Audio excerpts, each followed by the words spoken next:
and that is for the undisputed welterweight championship of the world.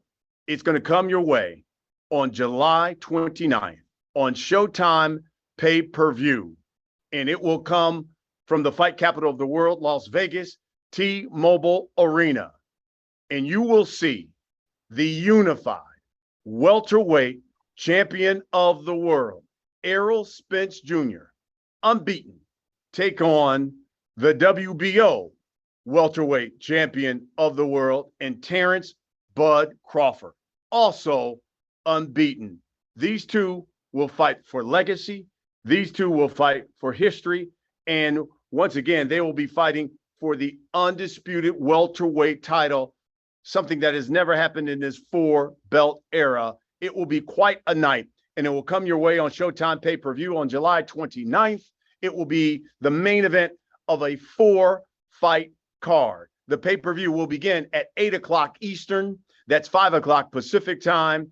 And again, it'll also feature Isaac Cruz in the co-main event. You'll also see Jesus Mano Ramos as well on that fight card. And you'll see heavyweights begin the night. Tickets for this mega fight are available, but they're going very fast, and there's only a few left. You have to purchase them right now. If you're going to do that, you can purchase your tickets through AXS.com. This, of course, event is brought to you by Premier Boxing Champions. It is being promoted by Man Down Promotions. Of course, that is a subsidiary under Errol Spence Jr. TBC Promotions, that also is a subsidiary under Terence Bud Crawford, and TGB Promotions as well. This is going to give us the opportunity, the members of the media, the opportunity to talk to both of these champions, both elite, both in the prime of their career. All you have to do is hit the raise your hand icon there on the Zoom. We will acknowledge you, and you can ask your question. First up is a man known as the Truth, Big Fish, Man Down. He's the unified WBC, WBA, IBF welterweight champion of the world. This man comes in at 28-0, 22 knockouts. That is a 78% knockout percentage. He's known as the Truth, Errol Spence Jr. Big Fish, Moby Dick, the biggest. I don't know what I should call you these days, but I'm just going to use all of them. Hey, but they call me the Truth, but I just want to say one thing. How you got an Emmitt Smith poster and then you got a Don McNabb jersey in your man cave, man? They don't mix. You're right about that. You got to pick one. Well, he always got on me about my love for the Cowboys, so he gave me that. And so I had to take, and he was my radio partner. So that's the only reason why. Ended up in the garage. I love how perceptive you are. Listen, there's so many people watching this. Can you give us some insight on your training, how it's going for this fight? Listen, this is a huge fight for your legacy, for your career. Is there anything different that you're doing, let's say, for this fight that maybe you haven't done for fights of the past? Well, I came out here to Vegas a little bit earlier, 3 weeks earlier, just to train and acclimate. So it's been training hard, 100% focused. My nutritionist came out probably a little bit earlier, helped me focus on the weight a little bit more. So, but everything's been the same, man. Been training hard, 100% focused, going over the game plan with my coach and just making sure that everything's on point and we're not leaving any stones unturned. Like you said, this is a legacy fight. This is a fight that people gonna talk about for a long time, but most importantly, this is a fight that I think will give me and Terence Crawford, financial security for our families. If you can talk to me big picture, I remember when we had Tank Davis and he was getting ready to fight Garcia. He said, "Listen, this is the fight where we're risking it, and I'd like to, start things off by saying, hey, look, I want to take big fights and against people who they think should be fighting one another. But I believe that the winner of this fight will be the new face of boxing. This fight is on another level. So in your opinion, what do you think this fight does for Errol Spence Jr.? What does it do for the sport of boxing? I think it does a lot for the sport of boxing. So more people are gonna be, ready to face each other. And I think this fight is just, Tank and Ryan, great fight. Two great fighters. Two young stars, and they got great crossover appeal. But I think this fight is just an old school fight, and two best fighters in the weight class, two best fighters in the world, fighting each other. It's rare that you get that, top 5 pound for pound guys, fighting each other who've been in the weight class and fighting each other for belts, and not just belts, all the belts. So I feel like this has a lot of history to it. First time undisputed at welterweight, and you got two old school fighters who are really gonna go in there and go give it their all. Errol, do you like coming in, let's say, as an underdog? You look at it, this is a 50-50 fight. But if you go to Vegas, they have Bud Crawford as the slight favorite. A lot of people have Bud Crawford as #1 pound for pound. But when I look at the resumes, it's like, wait a minute, if I'm not mistaken, Errol Spence Jr. is the unified champion. He's got 3 of the belts. He's unbeaten as well. Do you like when you come into situations like this as the underdog? And maybe it's because of everything that you've been through in your past. Oh, nah, I don't even think about it. You guys remind me more than more than myself. I don't think about it at all. That's not, what I'm focused on. It really doesn't matter. It's just like when you watch even Floyd's career, every time he accomplished something, they move the goalposts.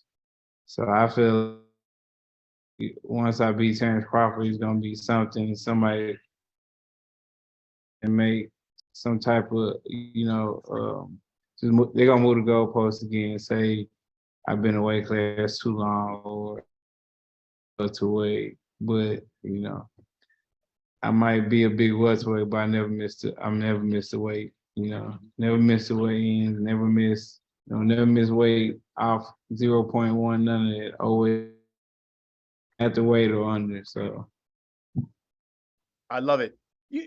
When you look at this fight, what do you think it'll come down to? You're both highly skilled, both punchers, both will knock you out. When it comes into the ring, what do you think this fight basically is going to boil down to? Well, I think it's going to boil down to grit, nation, focus, see who body and mind can, stand not only the most punishment, but and going through different highs and lows in the fight. Because I believe in the fight it's gonna be, highs and lows, pick it up, and then I might pick it up. We both might pick it up in a fight. And I feel like whoever can, adapt or whoever can impose their style on that opponent, that's who's gonna win the fight. What do you say to those who say, man, Bud Crawford's so athletic, switches, has rangy power. If he hurts you, he takes you out. I think that might be too much. Your response to that? It's been athletic fighters way more gifted than him. They've been before in boxing. So, like I said, that doesn't matter to me at all. I done beat, gifted athletes, and I done seen gifted athletes get beat too. They can say what I know my capabilities. I know how I fight. I know my mindset when I go in the ring, and I feel like I can beat any fighter. It doesn't matter if they're athletic. It don't matter nothing.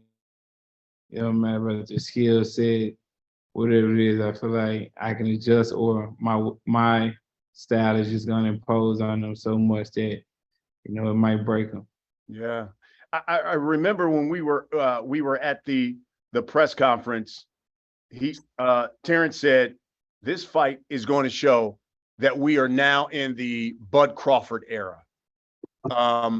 In your opinion, this fight is going to show what about Errol Spence Jr.? It's gonna show what I've been showing. I've been putting dudes out, touching dudes up.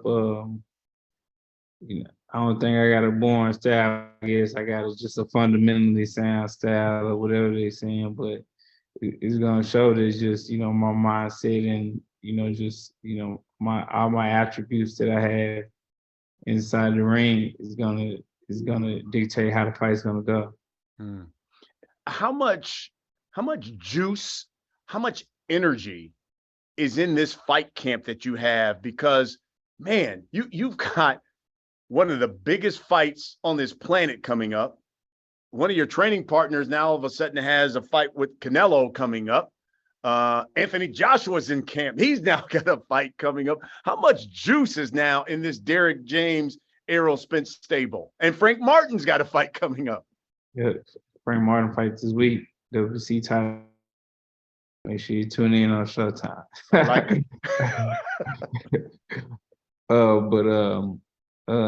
mean, it's a lot. I mean, we all kind of push each other, even just indirectly, because he's sparring and Anthony Joshua might walk in the gym, or Frank might walk in the gym, or they sparring, I might walk in the gym, and we watching each other work, and just naturally, you're gonna either try to work a little bit harder, or, you're gonna be really working because another top fighter is watching you and trying to see how you work. And you don't want to be, coined as lazy or, a guy that don't train hard. So you're gonna put the work in.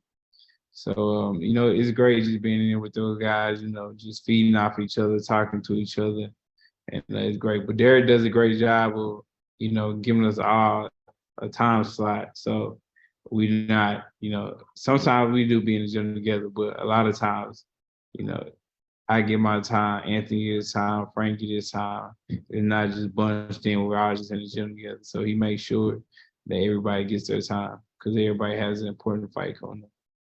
And my last question, it was something that kind of came up at one of the press conferences. Listen, Bud was talking about, hey, look, I've knocked everybody out that I've faced at welterweight.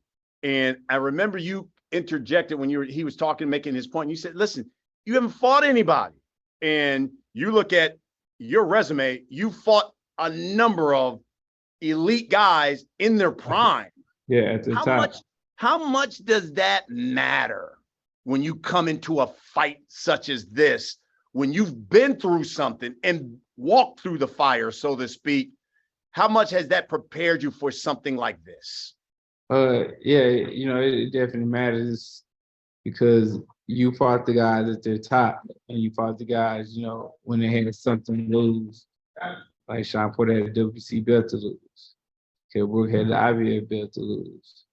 You fought these guys when they had something to lose, so that makes them fight a little bit harder. Like they even say that, like, people who win world titles, they get better, after they win the world title, because they just get more confidence. They just train a lot harder because they now have something to lose. So I feel like I fought them, at their best. If they wasn't at their best, they probably was a top down from their best. I just feel like time is everything, and that's why I said Tyron has the best matchmakers in boxing, because he fought them, when it wasn't good. Like Kell Brook, he was at 154 for like 2-3 years. Then sucked down to 147. It was already hard for him to make 147. So, it's just things like that I feel like, circumstances that helped him, beat those guys when I beat them, at their best and at their peak. But I feel like still, once we get in the ring, it's going to be all about, our abilities and what we can do. And, you know, how you can dictate the pace and how you fight and, you know, who established what and things like that. So it's all about, you know, focus because, you know, this fight has a lot of abilities, great abilities. I have a lot of great abilities. And regardless of who he fought or I fought, you know, one in the ring, you know, I feel like all that, you know, goes out the window. Fantastic. I know there's a rematch clause with you guys. Number of people will want to know, obviously, you know, whoever wins, I'm sure they're going to want a rematch. Do you think that the second fight will be at 147 or 154?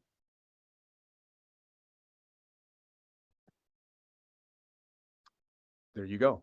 All right. I know there are a number of people from the media who have questions for you. Let's get right to them.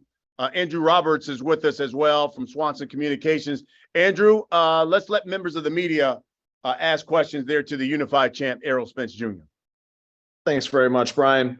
As a reminder to media, if you have a question, please hit the raise hand icon at the bottom of the screen. Our first question is going to come from Andrew Jones with Anscape. Andrew, please unmute yourself and you can ask your question. Thanks as always, other Andrew. Just real quick for Errol. Errol, what was your favorite part of the first episode of All Access that you were able to see, if you did see it?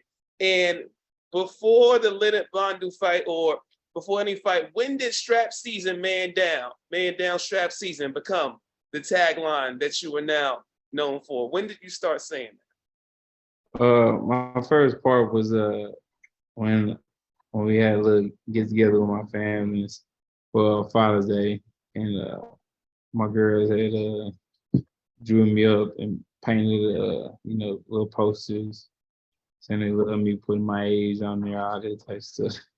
Yeah, that was my favorite part. And stress season, it was a man down. Was actually man down came from. I was looking for something to put on my Instagram as like the title or whatever. And I was just going to the song. Then he said, "Shots fired, man down." And then I had to put that on there. And then I had hashtagged it, and I just kept running with man down. And strap season came along when I was trying to fight Kill Brook, and I had to fight Bundu to fight Kill Brook, and then I did the whole after I beat Bundu, I did like that, and then I was yelling out strap season. All right, perfect. Thank you, Errol. Thank you for those questions, Andrew. Our next questions are going to come from Manuk Akopian with the LA Times. Manuk, please unmute yourself and you can ask your question.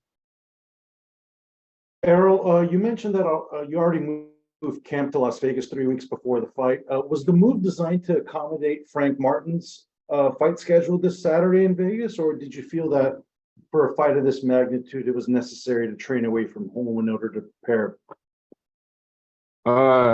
Yeah, basically, you know, Frank was already, you already know he fighting this Saturday, and they was going out there, and I was like, I might as well go out there too. So, and I was like, I'm just gonna stay out here instead of going out there and coming back when Frank fight, and then leaving again a week later. I was like, I'm just gonna stay in Vegas for the whole 3 weeks.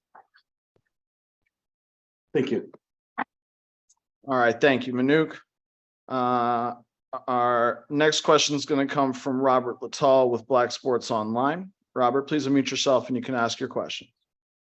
Hey, Errol, nice to talk to you again. The question I had for you, you kind of actually answered it a little bit, is initially you and Derek James were kind of just you two was kind of you against the world, and now he has like this stable of excellent fighters. How has that made you a better fighter being around those other fighters? And then the second question I have for you is, how did you know that Bud Crawford never used hot sauce?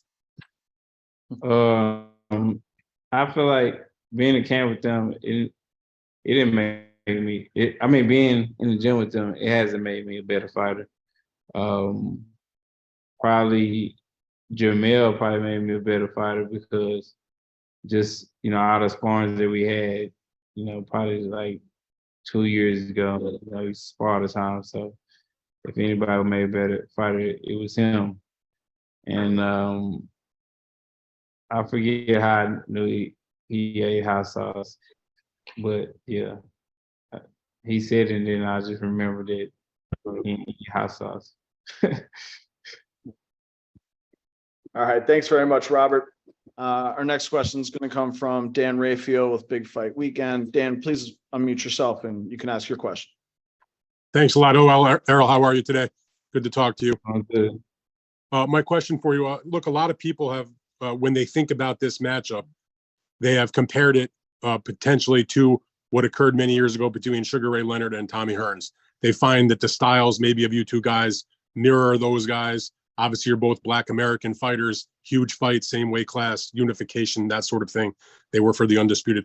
What is it, when you hear that, do you think that's a valid comparison? And when you hear that, this fight is being compared to those guys' legendary fight and two fights that they had, what do you think about that? How does that make you feel?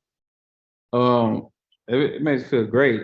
Just getting compared to those guys, because the amount of talent and skill set they had.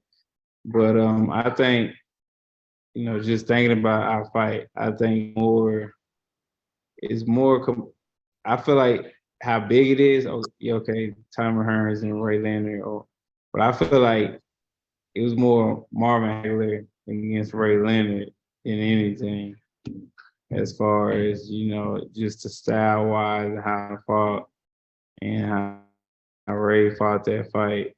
Because I don't think I'll fight like Ray Leonard or Tommy Hearns, but I get what you're saying, the magnitude of it. But style wise, I would say probably Ray Leonard and Marvin Hagler.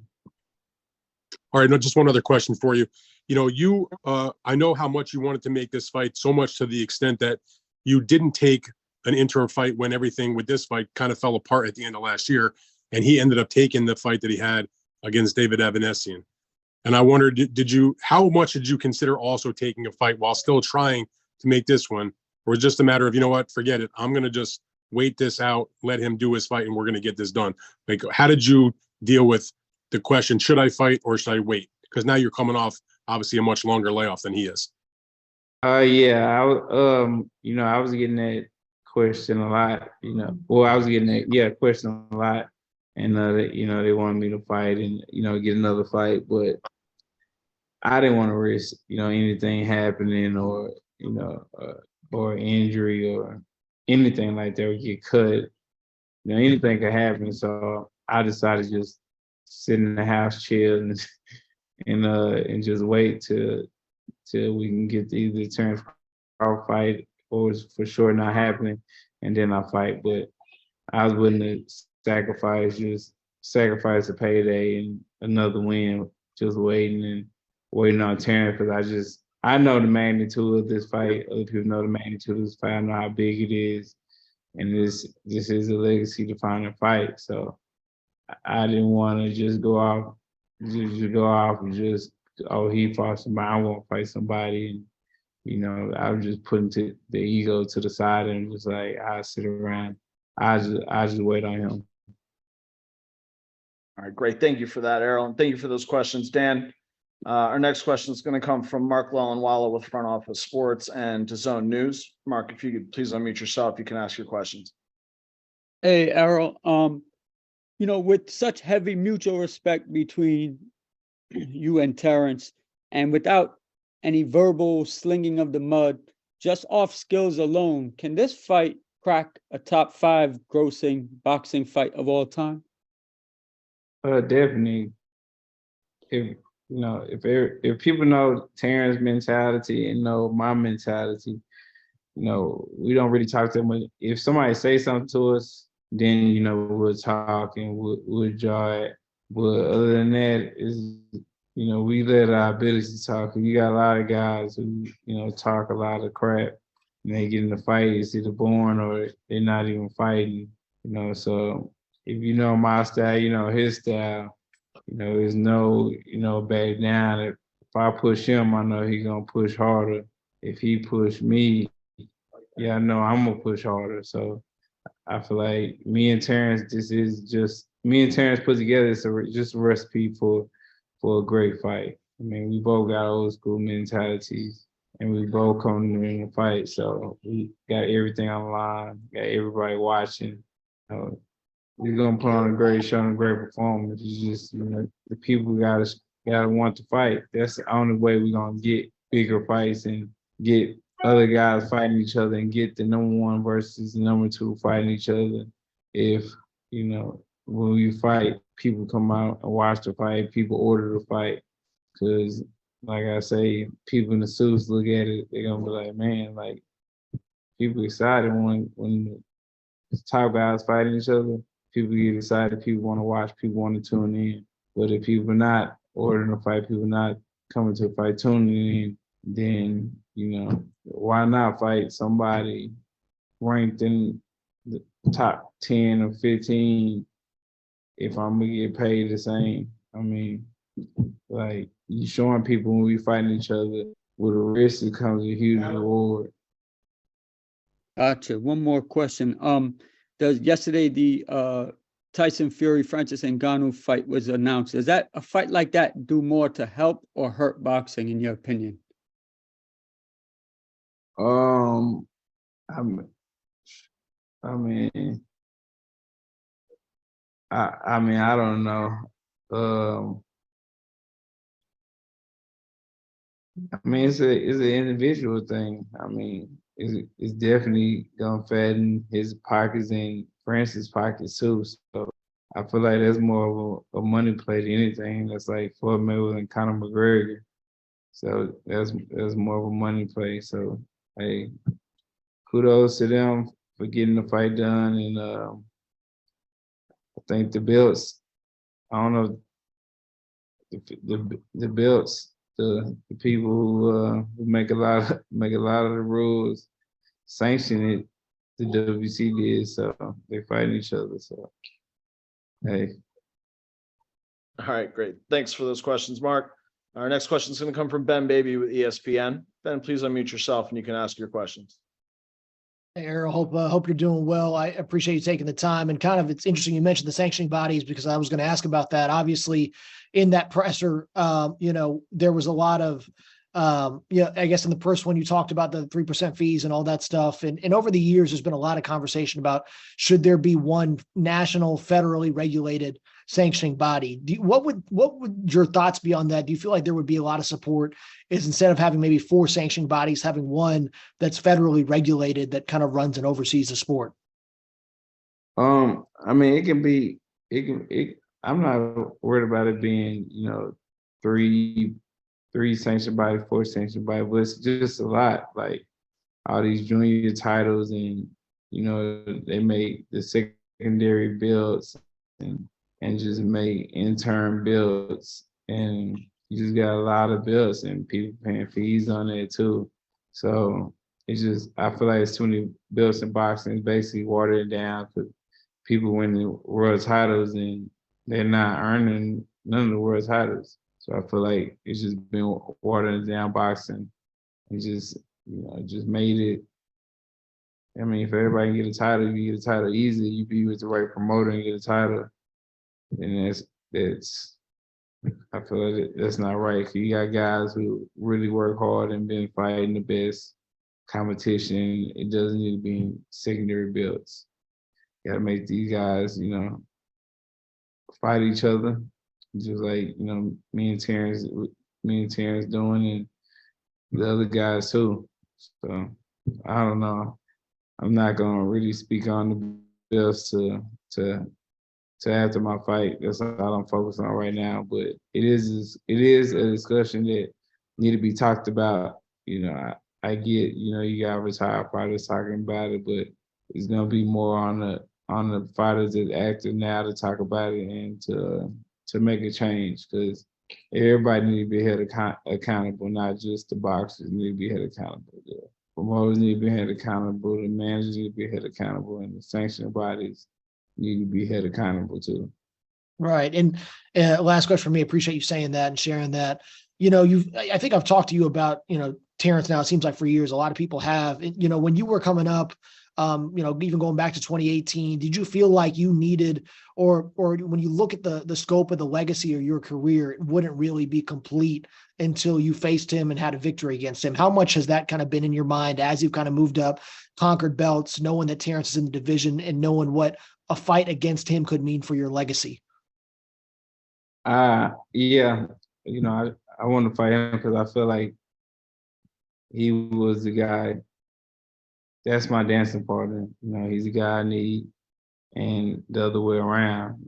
I'm the guy that he needs, especially if we talk about legacy-wise and boxing-wise. I feel like if I didn't fight him, his name will always live a stain on just my name, and if he didn't fight me, my name will always live a stain on his name. Regardless if he wanted to say it or not. This is what it is, because wherever I go, people, always bring up, hey, when Terence Crawford gonna fight each other, and it's probably vice versa too. So, hey, we got to make it happen just for our sake, just our legacy, and for the young guys, man. Just show them away and show them that it is dope.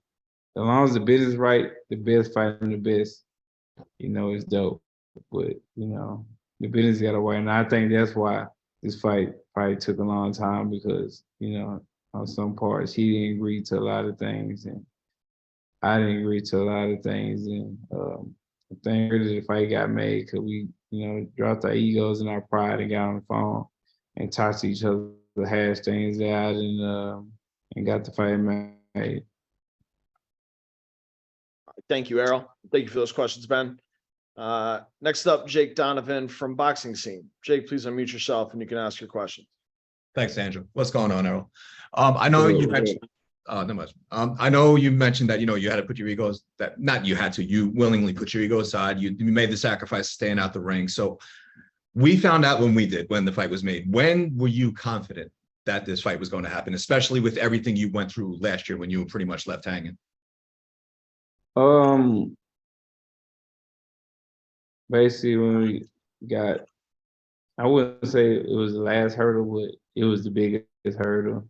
And it was just the splits. And I basically, I told him just give it to him. So like, after I said that, that's what, got to fight. That was what got to fight, man. That was the biggest hurdle. Got you. When Gervonta and Ryan Garcia agreed to fight, were you confident, like once that fight happened, like did that like kind of make you more confident that it would? Because it seems like we're getting this trend of like similar fights, not as big as yours, but like, these guys that are young and hungry are now fighting each other. No, they didn't have nothing to do with us. So okay. I feel like that they fight it didn't reflect on our fight at all, or just getting the fight made. Got you. And then finally, I know you would like it another way, but like obviously you're not getting the activity that maybe you once had, but is there anything advantageous to like taking these breaks between these fights? Like how are you able to implement that into your training camp? Yeah. I feel like spending time with my kids. I've been off for a year, being with my kids, hanging with my kids, seeing my kids every day, not, training and just stressing and, taking care of my body and just doing the right stuff to where when I come back, I'll be right and I'll be ready. And I just, abusing my body and, going out, hanging out. I was basically at the crib with my family and chilling with my family and just doing fun activities with them. All right. Thank you for those questions, Jake. Next up, Aaron Tolentino for KRON4 TV Bay Area News. Aaron, if you could please unmute yourself, you can ask your questions. Hi there. Hi, Errol. Aaron Tolentino, KRON4 TV in San Francisco. I wanted to ask, get your comments on this. Terence on Sean Porter's podcast said the reason the promotion didn't feel as big to him as the fight, as it should be, just given the magnitude of the fight, the reason why he didn't feel the promotion was big as it should be is he was saying that people see two black men, you guys aren't talking trash, you guys aren't hugely brash, you're not this or that. I just wanted to get your thoughts on if you agree with him. What are your thoughts on the overall promotion of this fight, given the magnitude and the historical significance of it? I mean, he could be probably right. Just because, yeah, he could be right just because it probably would be big. We was talking trash, cursing each other out, talking about each other's mothers and fathers and, saying crazy stuff to each other. It would be a lot bigger. Like, I mean, that's what sells, especially in this time. That's what sells. People love to see controversy, love to see you acting an ass and acting crazy. But since they're not getting there, it's probably not that big. More people draw to it if I get on stage and throw a punch at them or try to slap them or something crazy. That could be all over social media and and cause a frenzy. So yeah, you're right about that part. Thanks, Errol. Today's reality. Sorry, I didn't mean to cut you off there, Errol. Thank you for that. Thank you for the question there. Our next question is going to come from Hans Semisode with Fight Hype. Hans, please unmute yourself. You can ask your question. Errol, what's going on, baby? Not much, cooling. All right. First one, two questions for you, man. Just wanted to know, in your opinion, a win over Terence, does that make Errol Spence a no doubt Hall of Famer, man?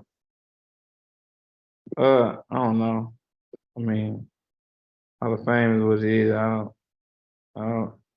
I really don't too much care about the Hall of Fame.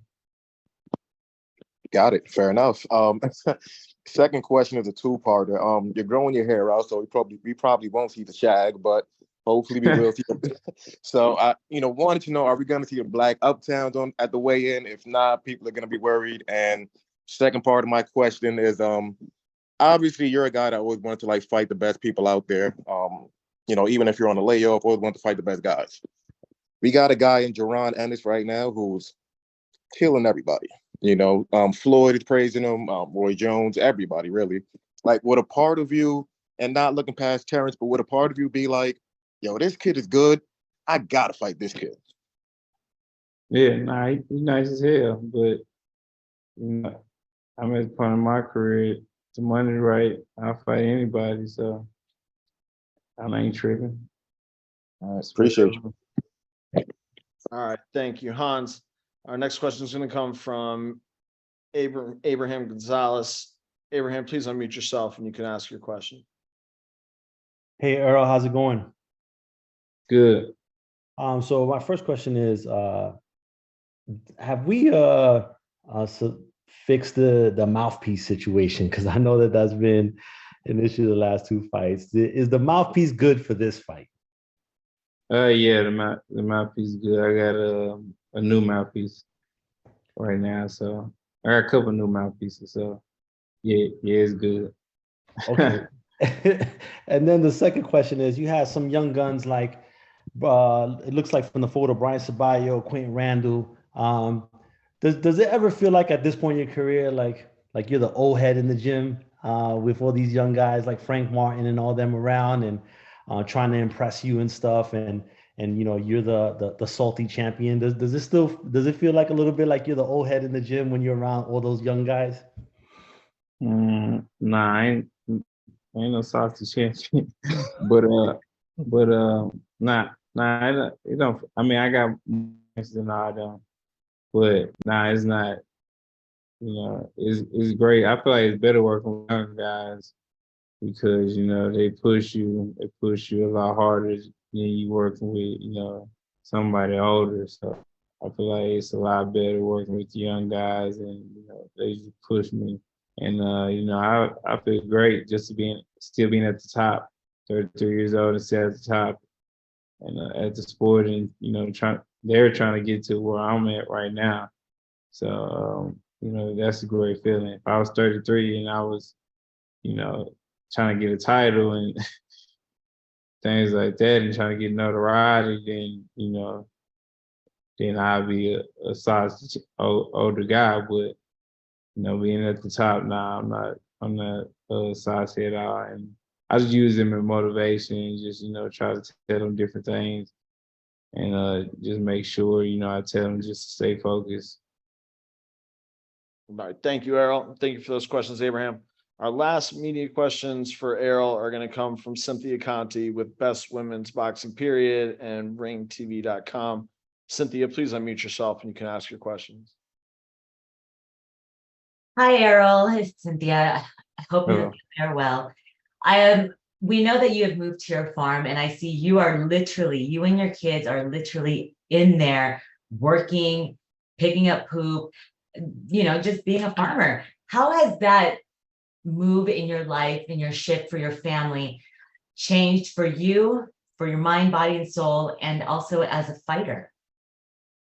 I feel like it makes my kids more active. It makes me more active, and just being outside had different things, because before that I was staying in a high rise, so you gotta go down 24 steps to go outside. So I wasn't going outside unless I needed to. So living on a ranch, I go outside and we play with the dogs, the horses, play in the pool, go to the pond, walk around, ride the ATVs, see the horses, feed the horses, play with the dogs. So it's just a lot of different activities and just showing them something different than just being downtown and hanging downtown and just doing stuff. Eventually I want to get my kids into horse riding lessons. Somebody see them out ride horses and, build a paintball course out there and just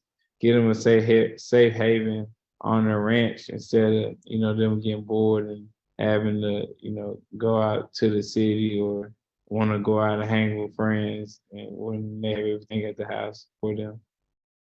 And then also, I know that your daughters have always been in the gym with you from day one. Do they know the importance of how big this fight is to their daddy? Since now that you're in a different city once again, do they know this is for all the belts, or do they just think, oh, daddy's just going to work once again? No, they don't know. They just think I'm a boxer. they ask, like, somebody wanted to take pictures with me. My youngest asked, why is he taking pictures with you? And it ain't really, because they've been in the gym so long. Like, I go spar and I get hit, I hit somebody or somebody might be getting beat up in the gym and they just acting like it's normal, like somebody eating a sandwich, because they've been in the gym so long. Like, you got other people, their kids be crying and stuff. With them, it's like they don't even blink an eye because they've been in there their whole life. This is what they seen throughout the day. I've been having them in the gym since they was in the car seat. I just bring the car seat in, just sit them up by the ring, and they just watch me train and work out. So they've been in the gym their whole life. So it's just normal to them. They just think I box for a living. But they hate training camps anyway because they don't like to see me. Usually I get an Airbnb in Dallas, and they hate coming to the Airbnb. They want me to come home. All right. Thank you, Errol. Thank you for those questions, Cynthia. That's a wrap for the media portion of the call with Errol. Media, please stick around. We'll have Terence here momentarily. With that, I'll turn it back over to Errol, or to Brian rather, to get closing comments from Errol. That's right. All right. Thank you, Andrew. So, Champ, appreciate it. Listen, give these guys a final word here. Everybody, all these members of the media who are going to be writing about this fight and talking about it, let them know what's at stake July 29th, and then your feelings, your final comments here, AKA the biggest, AKA put them in the dirt. I think I've gotten all the names out for you. Let these people know about July 29th. Free Smoke Jr. Free Smoke Jr. Hey, I want to make sure everybody tune in. This is an important fight for my legacy. I'm going to put on a great show, a great performance.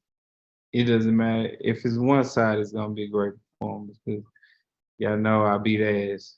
So I want everybody to make sure they tune in to this fight. This is an amazing fight. It's an old school fight. Just the, you know, Sugar Ray Leonard, Timon Hearns, Marvin Hagler, Sugar Ray. You know, this is Trinidad Vargas. You know, these are all these great fights, you know, packed in all in one. You know, my mentality is to fight, it's to win, it's to kill. That's his mentality, to fight, to win, to kill. So you know this is gonna be a legendary fight. We don't have to, you know, talk crazy and do all the, you know, crazy antics and, you know, push each other and slap shit on each other's face and all that type of things. At the end of the day, you know, I'm a man. My kids watch me. He's a man. His kids watching him. So, you know, it's just mutual respect there. But I guarantee you, once you get in the ring, you know, the mutual respect going out the door, and I'm going for the kill. I know he gonna try to kill, and I'm going for the kill too. It's man down, strap season, big fish, the truth, Free Smoke Jr. You already know, make sure everybody tune in. July 29th on Showtime pay-per-view. I love it. I love it. EJ, certainly appreciate it, champ. We'll get back to training. Look forward to seeing you this weekend in Las Vegas. Good luck to you, obviously, your fighter, Frank Martin.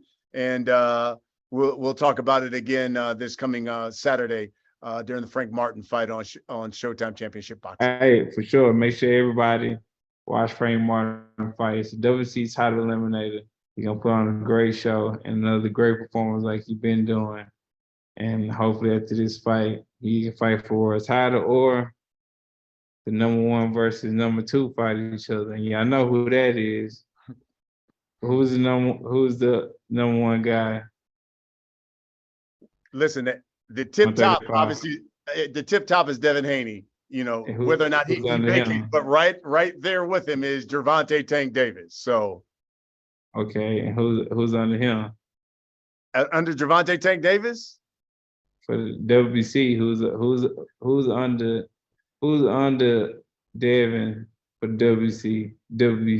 Well, you have the Ghost right there as well. The Ghost is there. But who's under Devin for WBC? WBC. Who's the guy you're thinking about? Huh? Who? Shakur. God damn it. I love it. You know what I'm saying? That's what it is. I love it. That's what it Act is. like you didn't know. You know, I get it. You ain't want to get nobody no shout out from the other side. So yeah, you got Shakur there as well, because Shakur is Lord have mercy. That's something. EJ, thank you. Appreciate your time, my guy. Appreciate it. Let me bring in the person he'll be facing. Again, this is a legacy fight, super fight. Two unbeaten champions. You've heard from the unified champ, and now you're going to hear from this man. Unbeaten. And I'm talking 39-0.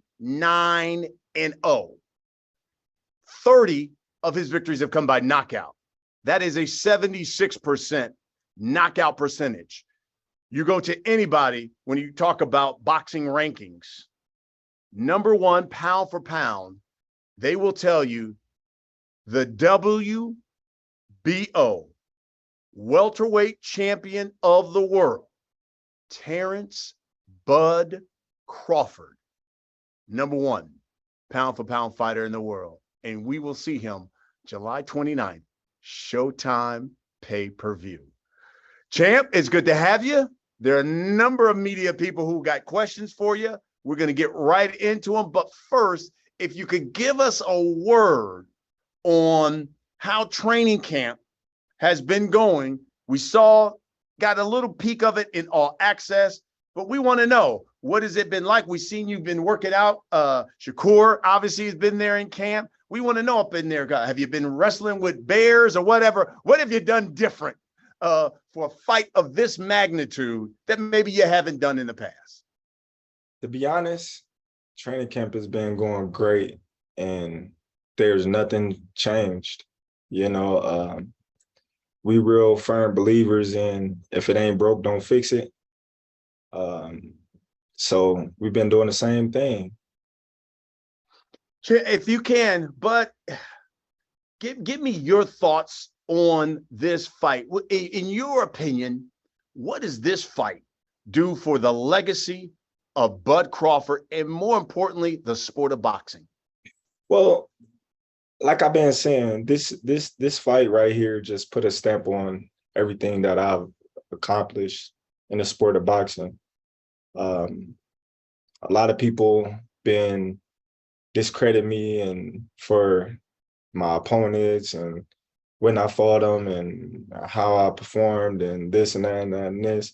And a lot of people been calling for the Errol Spence Terence Crawford fight. So I think this fight is just put a stamp on everything. And this fight is what boxing needs.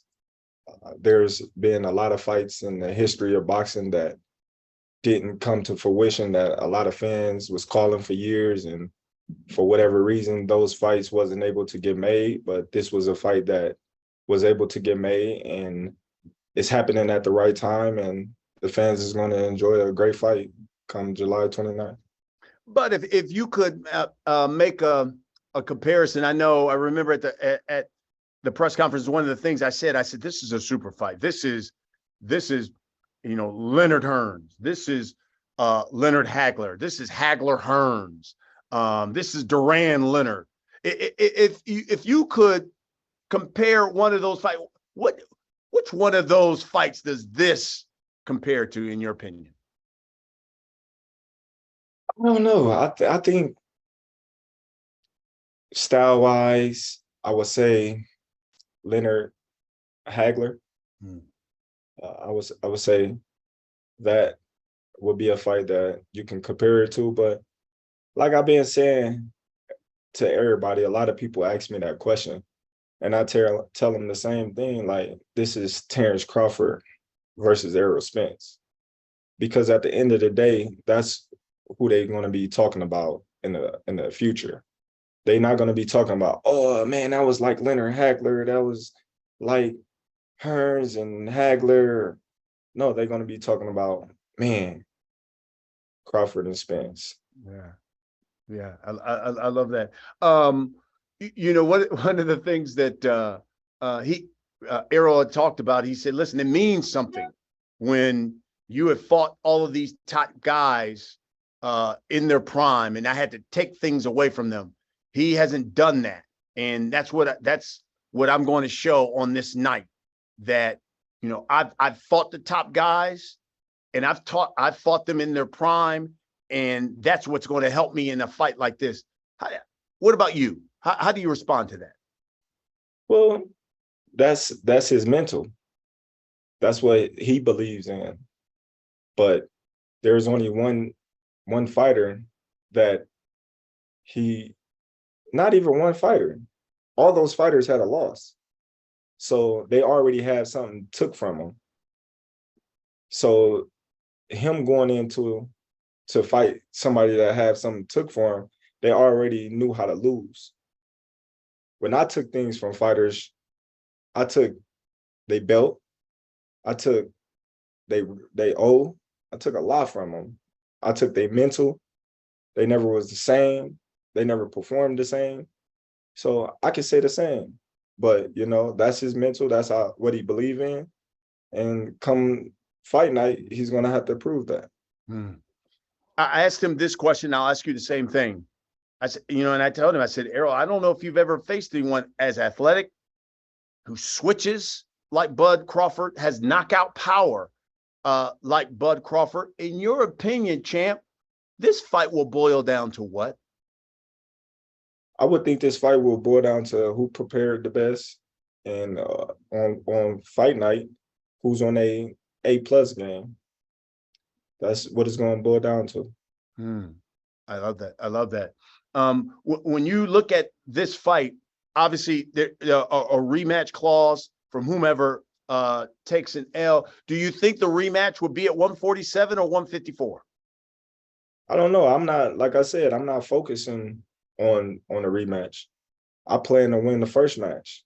So the rematch is not even in my mind right now. I'm more so focused on the job at hand right now. Yeah. Yeah. You got a chance to, I'm sure, watch All Access, the first episode. What'd you like? I watched a little bit of it. It was cool. It was cool to see myself on there and see the team and, you know, see my kids. And so it was cool. You have, and for those members of the media who don't, you have some extremely talented children, from track to wrestling to everything. Do they grasp the enormity of this fight and how big this fight is? And what are their feelings? Of course.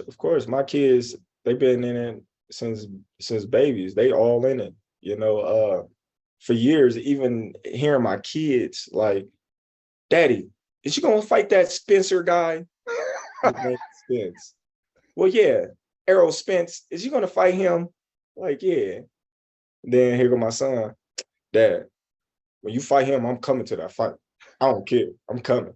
So like I get it from my family, I get it from my kids, I get it from the fans. Everybody want this fight. Everybody, this is the fight that the whole world that follows boxing wanted.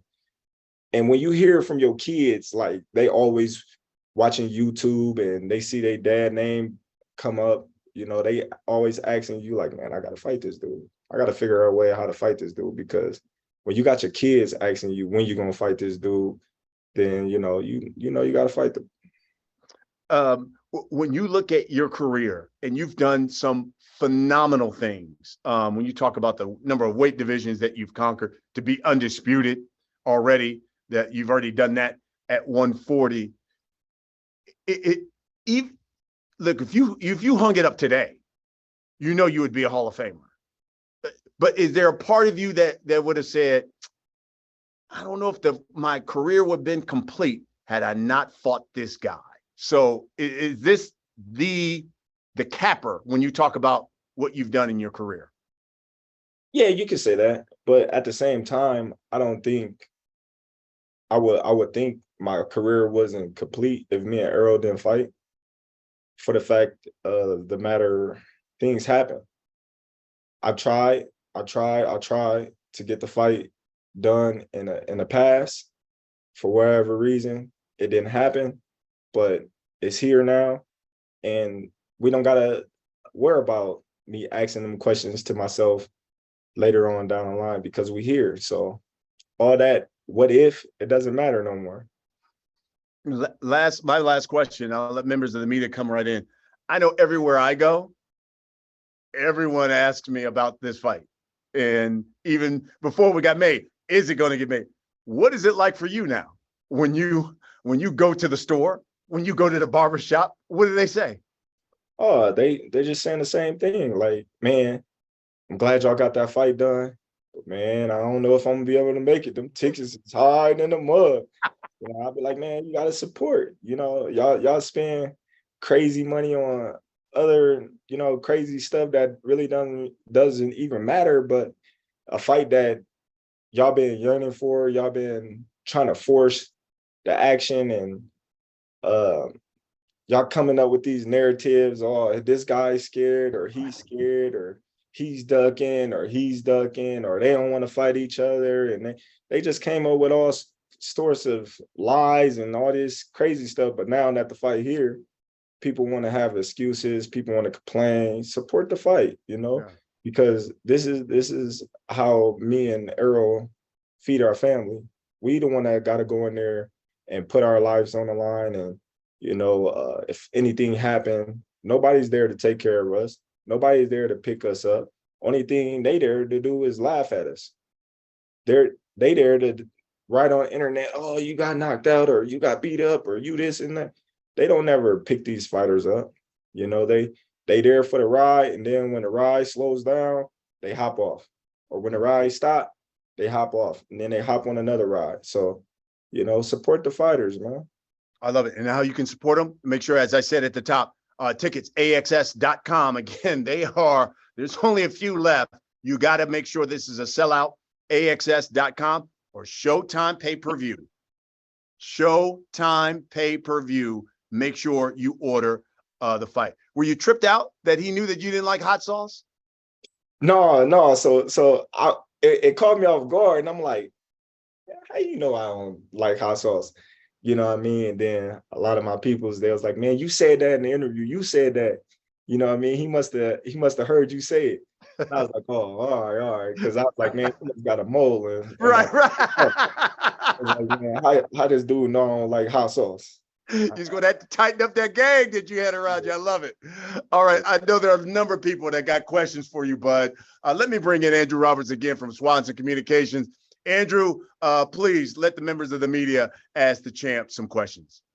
Thank you, Brian. And as a reminder to all the media, if you have a question, please hit the raise hand icon at the bottom of the screen there.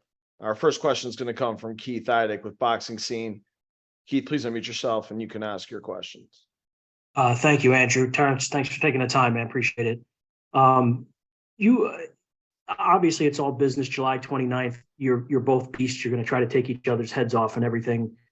Of course, there's a respect for one another, but you two guys seem to like each other. Is that fair? From the outside looking in, that's the way that it seems. Is that a fair assessment of it?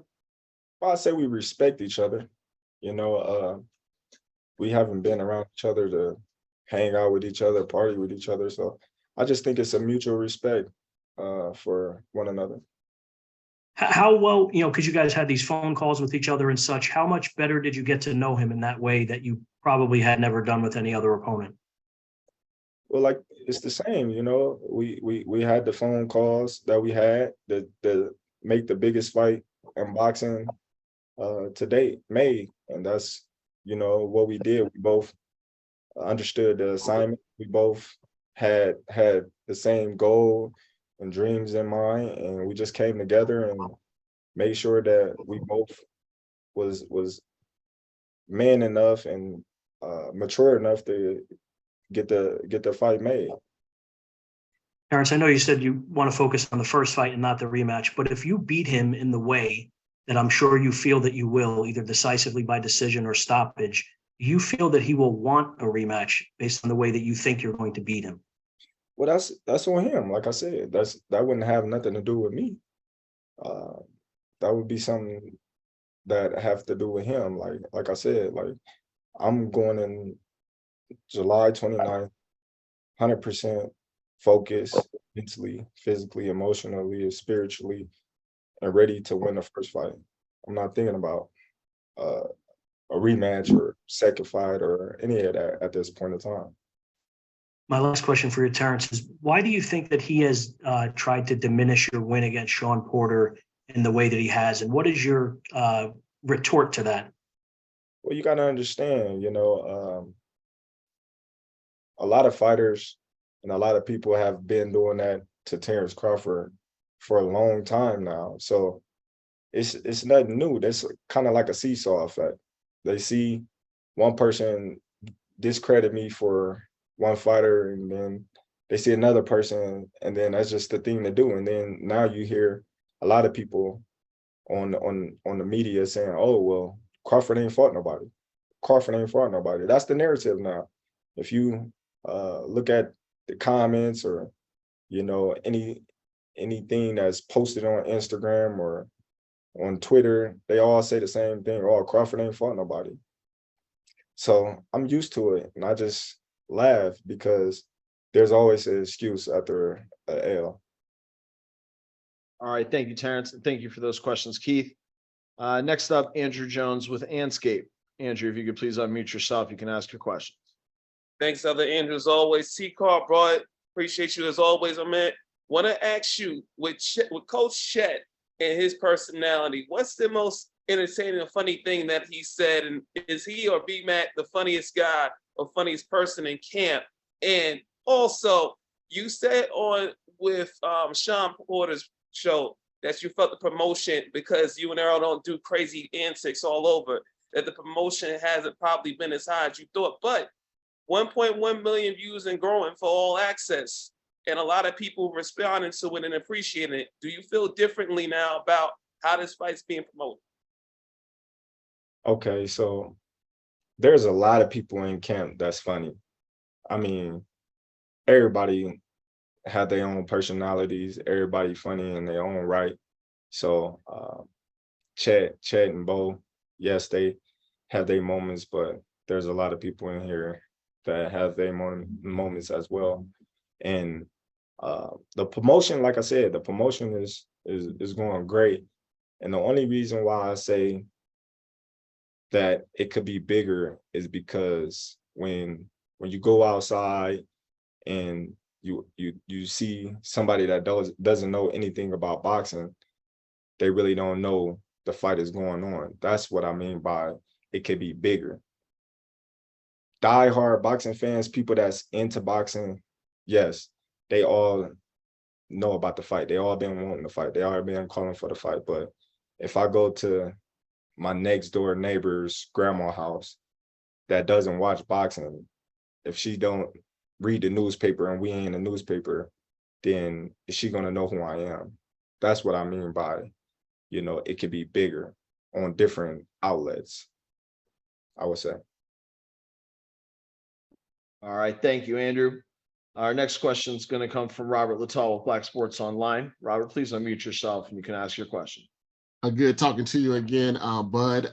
Earl spoke about kind of what you just spoke about in the sense that, you know, you guys are not on stage slapping each other. You guys are not, you know, pulling type of crazy stuff, cursing at each other and things of that nature. How important is it, do you believe, when you have two African-American fighters who are family men, who are respectful towards each other? How important is it that the numbers, when they do come in, as far as the ticket sales and the pay-per-view, that we show support for each other with a fight like this?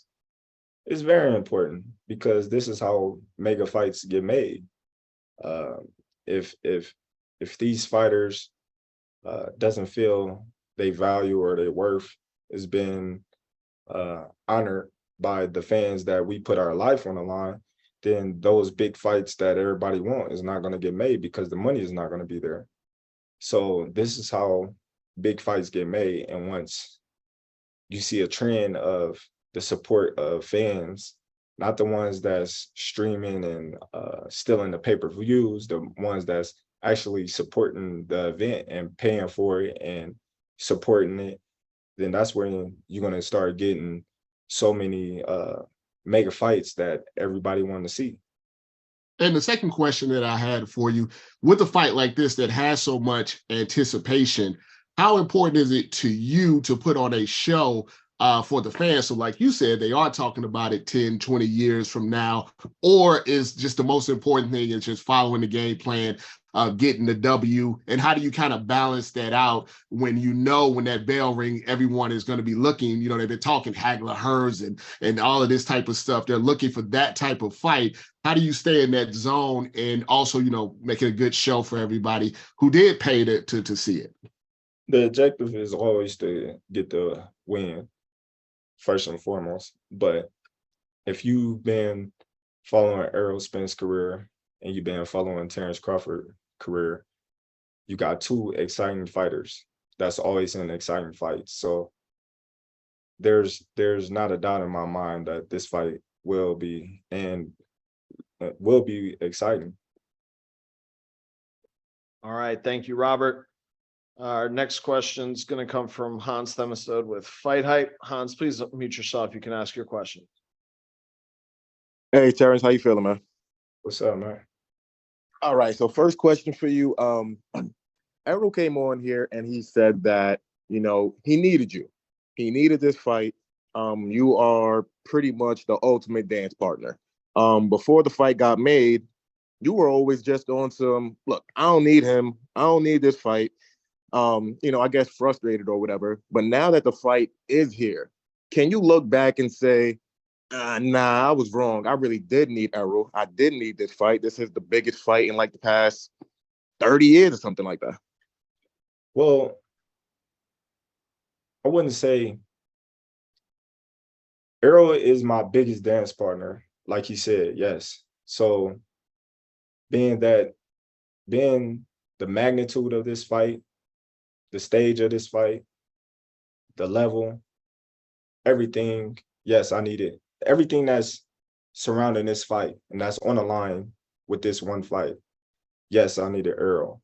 But far as career-wise, legacy-wise, I didn't need Errol because I already accomplished so much in the sport of boxing that I can retire right now and be in the Hall of Fame and ride in the sunset and be comfortable with what I've accomplished in the sport of boxing, because there's nothing that I haven't accomplished in the sport of boxing that would hinder me from saying, oh man, dang, I wish I would have did this, or I wish I would have did that. I already became undisputed. I already won ESPY award. I already was fighter of the year. I was already multiple world champions in different weight classes. I was already two-time linear fighter in 2 different weight classes.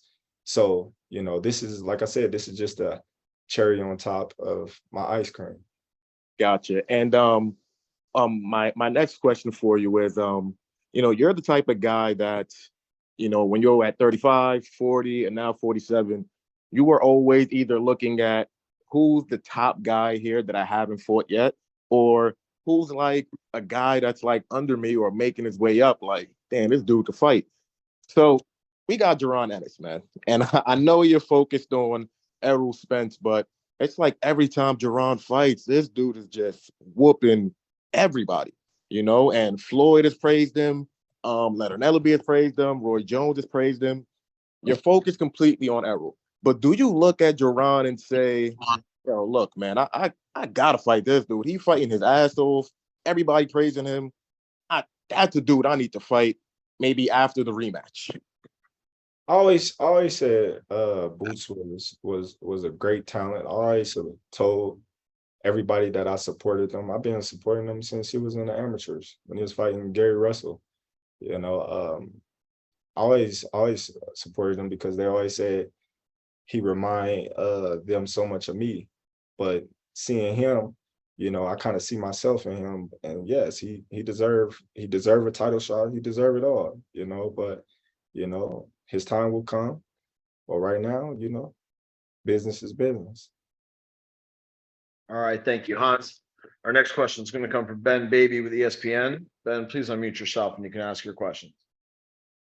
Awesome. Thanks, Andrew, and I appreciate you, Terrence, for taking the time. To kind of piggyback on one of those questions earlier, would you feel if this fight doesn't go your way, I mean, would you still feel like you were the best welterweight of your era without a win? Do you need this win, you know, as much as all the things you've accomplished in your career, do you need this win to feel like you were the best welterweight of your era? And does that matter to you at all?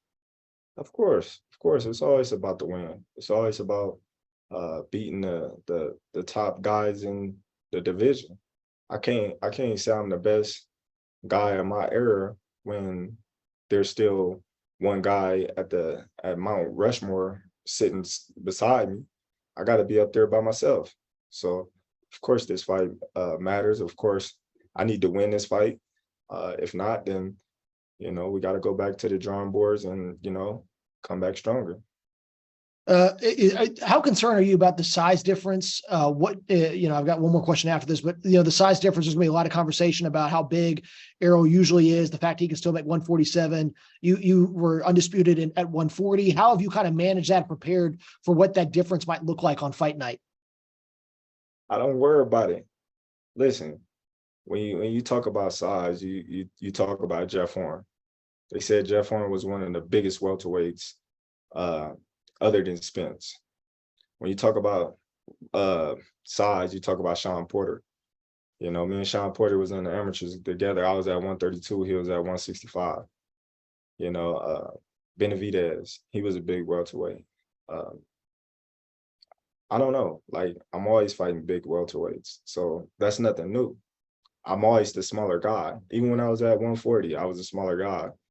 You know, 35, I was tall, but I was the smaller guy. So being a smaller guy, you know, never made me think, oh man, this guy is too big or no. It's cool. The bigger they is, the harder they fall. Right, right. And last one for me, Errol talked about, the amount of belts and how there are too many belts, and it's something that we're looking at as well. He said that he made an interesting point that there's a responsibility upon fighters to kind of help limit maybe the amount of belts and maybe reduce the amount of titles. What can fighters do, fighters who are at the peak of the sport like y'all do to help maybe kind of streamline some of these belts and eliminate some of these, secondary and tertiary belts? I don't know. It's kind of hard because you got to understand when you coming up, everybody want to be a world champion. Everybody want to be a world champion. So a lot of people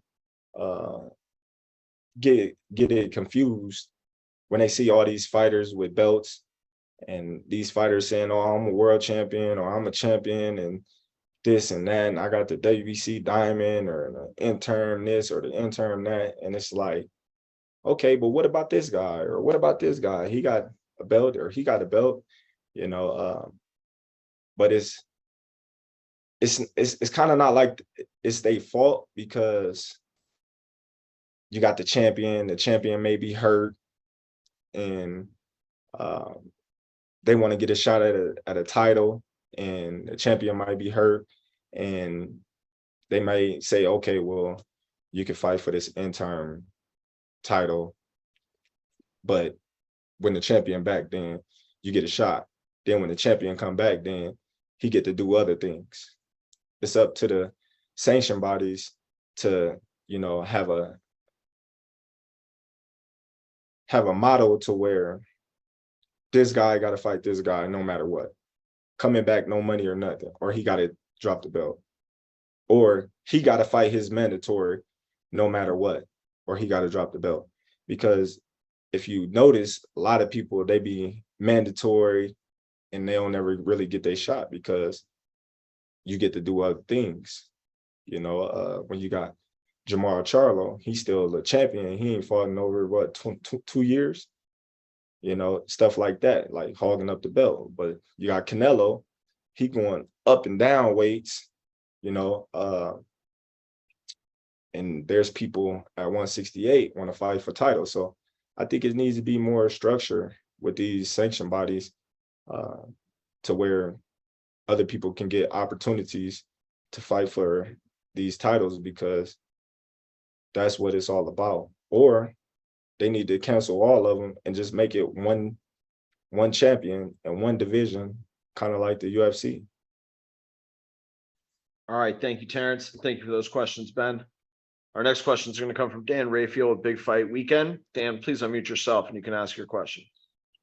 Thanks a lot, Andrew. Hello, Terrence. Good to talk to you today. Appreciate your time very much. You were talking about all of your various accomplishments earlier as far as that you didn't necessarily have to have this fight with Errol because of, you could go on and have a great legacy and be in the Hall of Fame and all that business. But if you win this fight, you will be the first male boxer anyway of the 4-belt era to be undisputed in 2 different weight classes. That's a big deal, it seems to me. And I wonder when you think about that in relation to all the other accomplishments that you've had, and you mentioned fighter of the year and, multiple division champion, lineal champions, all that business. Where do you think being the first ever guy to do that, meaning win all 4 belts, be undisputed in 2 weight classes, where would you rank that on your list of, many, many accomplishments in your career? Man, it'll be up there. It'll be up there. It'd be top 3 for sure. Like I said, I don't think nothing is going to outdo the accomplishment that I accomplished by winning my first title in Scotland against Ricky Burns. I think that still is going to hold a big spot, a big #1 spot in my heart. Yeah, but this is going to be a great fight, and it's going to be a great feeling walking away with all those belts and becoming the first male boxer in the 4-belt era to actually win all 4 titles in 2 different divisions back to back. I feel like I started this trend of these fighters want to become undisputed. If you look, before I became undisputed, look, what, Bernard Hopkins, Jermaine Taylor, that was way back then, so that was a great accomplishment. But now you see it more frequently. You see it happening more often. And that's a great thing. And I think it's going to lead to a lot of fights being made and a lot of fighters challenging themselves and daring themselves to be great, to try to accomplish the same thing. When this fight was being negotiated, and we all know what happened last fall, people thought maybe he was on, it didn't happen. You ended up taking your fight with David Evanesian. You all came back to the table. And it was a difficult negotiation. And obviously everybody is very happy that the fight is now going to happen. But I wonder, at the time it was taking place and you were going back and forth with Errol, you mentioned about the phone calls and that sort of thing. Can you, from your perspective of making the deal, what was the one thing that finally sort of put you over the top and said, at least in your mind, we're good to go and I'm satisfied and this fight's going to happen? Because, it seemed touch and go, at least from those of us watching the thing unfold on the outside. What was it that put it over the edge for you that said, you know what, this is going to happen? It's me calling Errol. That's it. Me calling him and going directly to him instead of going through other people. It just took me calling him and us, talking as men and coming to agreement. And that's really how the fight got made and how I was sure that the fight was going to get made and how I was comfortable that the fight was about to happen. All right. Thank you for those questions, Dan. Next up, Marcus Hayes from Fight Hub TV. Marcus, please unmute yourself. You can ask your question. Hey, what's up, TC? Thank you for your time, man. Marcus Hayes with Fight Hub. So, Terence, with all that's been said and assumed by the fans and the pundits alike about you potentially having ducked Errol Spence Jr., what part of this are you looking forward to the most, if you had to pick? I'm just looking for the fight, looking towards the fight. Like, I pretty much don't entertain the people that say foolishness, things like that. Crawford ducking Spence or Spence ducking Crawford and things like that. I don't pay attention to things like that because I've been fighting since I was 7 years old and I ain't ducked nobody. Errol Spence been fighting all his life and I'm pretty sure he haven't ducked anyone either. When you coming up in the amateurs, you fighting the best of the best for free, fighting everybody, so this is what we do. This is what, we love to do. This is how we feed our family.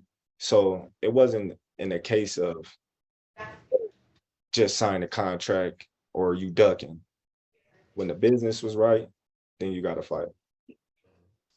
You guys have been largely friendly during the promotion when you guys see each other. How far out of the window does that go on fight night, Terence? Oh, we definitely ain't friends on a fight night. Like that's ludicrous. I was friends with Sean Porter, and you see how that fight went. I was friends with Ray Beltran. You see how that fight went. I was cool with a lot of fighters, respectful to the fighters that's respectful to me. But at the same time, when the bell ring, ain't no friends in the ring. You trying to knock me out, I'm trying to knock you out. One small blow in the wrong spot can end my life. That's how I look at it. So you trying to end my life, we're not friends.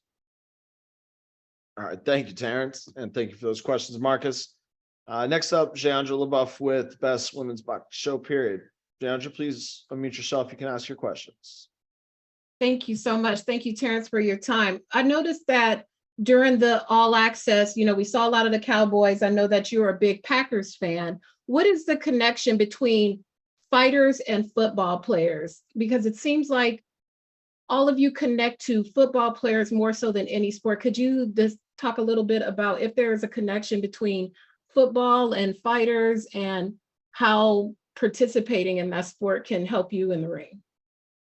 I just like football because I played football.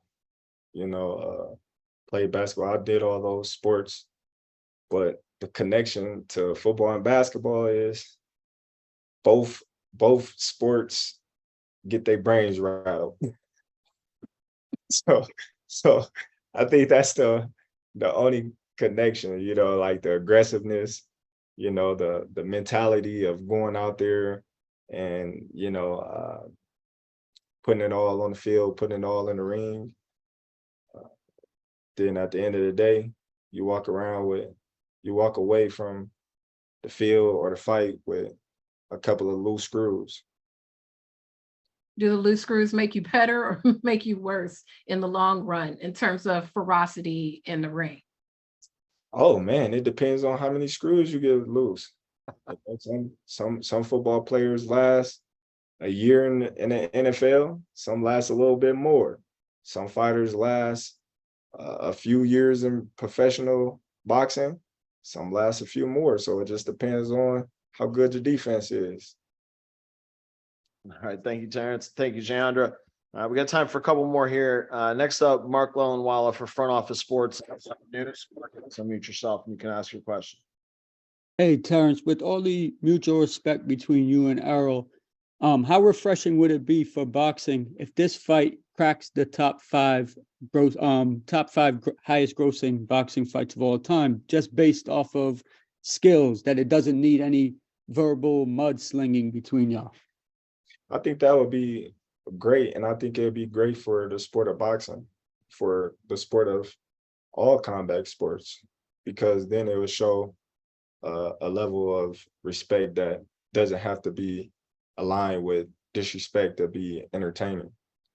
I feel like, you know, a lot of people see Mayweather, a lot of people see Ali, they see Mike Tyson, and they feel as if, all right, man, I got to be this villain, or I got to be like this guy, or I got to be like that guy to sell fights or to sell pay-per-views, and not my skills. But when people start understanding the sport, and they understand that you don't have to talk about somebody's dead people in a grave to get them mad, and then they start talking about your mom, and then they start bringing up personal remarks to what you said to them, and then y'all make it personal just to sell fights. I think it can be a level of playing field where y'all both respect each other enough to, you know, respect each other, but let each other know that come fight night, you know, y'all coming for each other head. You know, you talked a few minutes ago about the power of just picking up the phone and reaching out to Errol. For fighters who are stuck in a negotiation rut, do you encourage them to do the same thing? Well, yeah, it depends on the fight. You know, so they gotta both want it. You know, if one fighter wants one thing and the other fighter wants something different, then it's not going to happen. In this case, Errol Spence and Terence Crawford wanted the same thing. We wanted to become undisputed. We wanted to fight each other just to prove to ourselves that we the best in the division and #1 pound for pound fighter in the world. Because like I said, whoever wins this fight is undisputed without a doubt, #1 fighter in the world, pound for pound. So there was a lot of things on the line that Errol Spence believed in himself that he can be Terence Crawford, and Terence Crawford believed that he can be Errol Spence. So us getting on the phone was like, you know, hey, what's up, man? You know, let's get this done. Not, hey, you want to fight me? Or come on, man.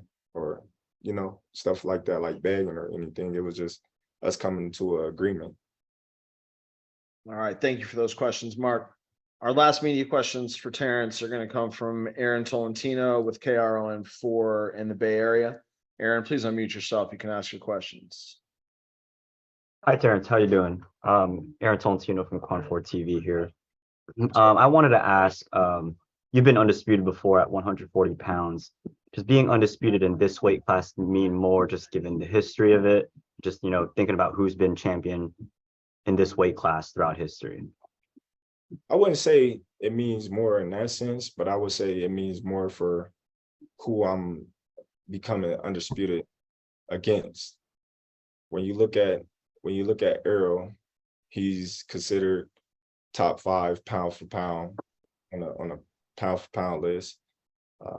He's a fighter that being dominant in his career. He's a fighter that's, you know, being considered one of the best opponents that I have faced, if not the best. So there's a lot on this on this pound for pound list that, you know, you can say was different with Ndongo.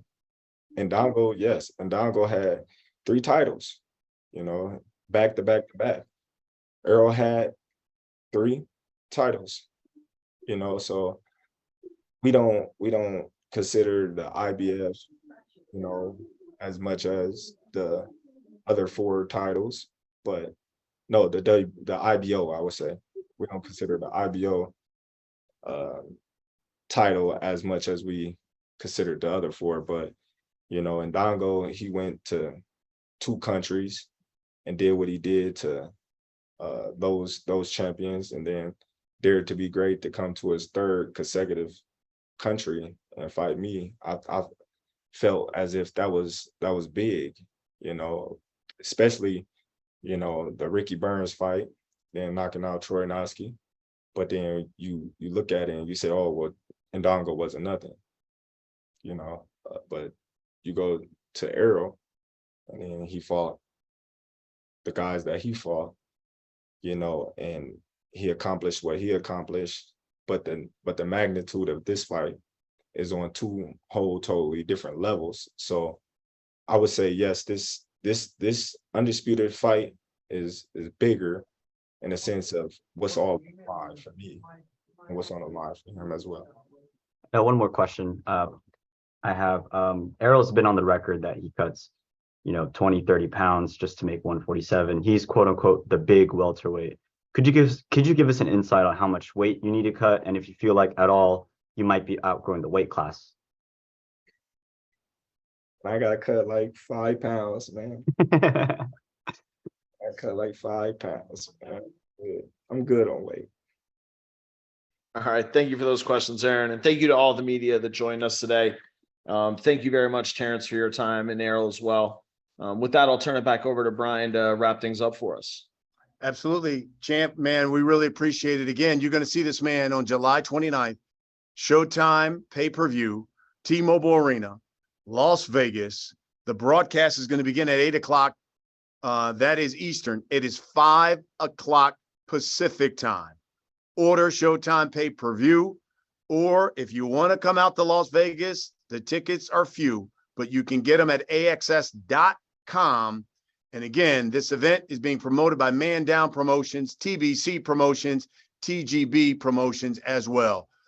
But before I let you go, if you would, give members of the media a final comment here on what they're going to see, what they're going to get July 29th on Showtime pay-per-view. Man, I appreciate everybody taking the time out to do this little virtual press conference.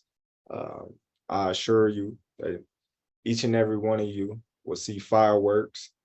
Like he said, come out, support the event, buy it on Showtime pay-per-view if you can't make it there in person. But you might want to do both so you can see it in person, then see it when you go home. Because like I said before, I'm gonna gut them, I'm gonna fillet them, I'm gonna take them out the water, and I'm gonna suffocate them. There it is. And that's from the unbeaten WBO welterweight champion of the world, Terence Bud Crawford. Champ, appreciate you. Look forward to seeing you very soon.